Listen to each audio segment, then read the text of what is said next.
Законот за минерални суровини кој е во собранието и чека на гласовите на пратениците има сериозни недостатоци во делот на издавањето на концесии за рудници и ископување на песок и чакал.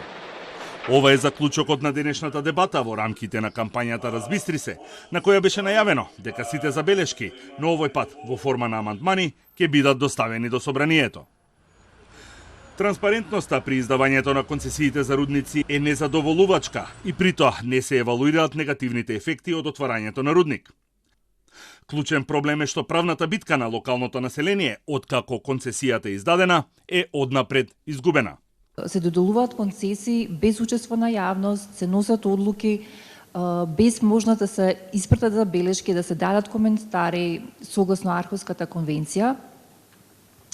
И одлуките, барањата и одлуките се носат во еден затворен круг.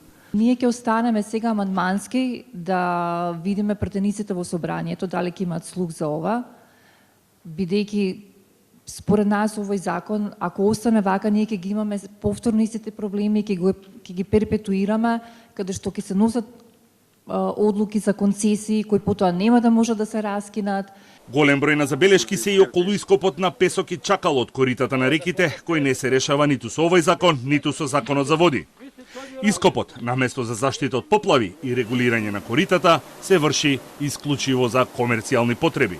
Тие во огромен број се користат и се експлоатираат од непосредна близина на водотеците, на реки или во близина на езера и при тоа не се почитуваат еколошките параметри и не се почитува законот за води ни во сегашна форма каква што е, а камоли според европските директиви и правила за заштита на животната средина. Невладиниот сектор и Министерството за економија имале работна група каде се нотирани забелешките, но тие не се инкорпорирани. Законот не е објавен на ЕНЕР, туку веднаш е доставен до владата која го усвои и потоа со европско знаменце го стави на денешната собраниска седница.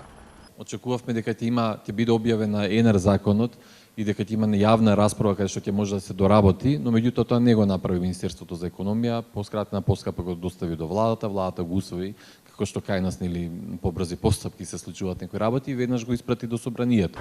Од економија одговорија дека законот во 2019 година бил ставен на ЕНЕР и во него се инкорпорирани забелешките од работната група.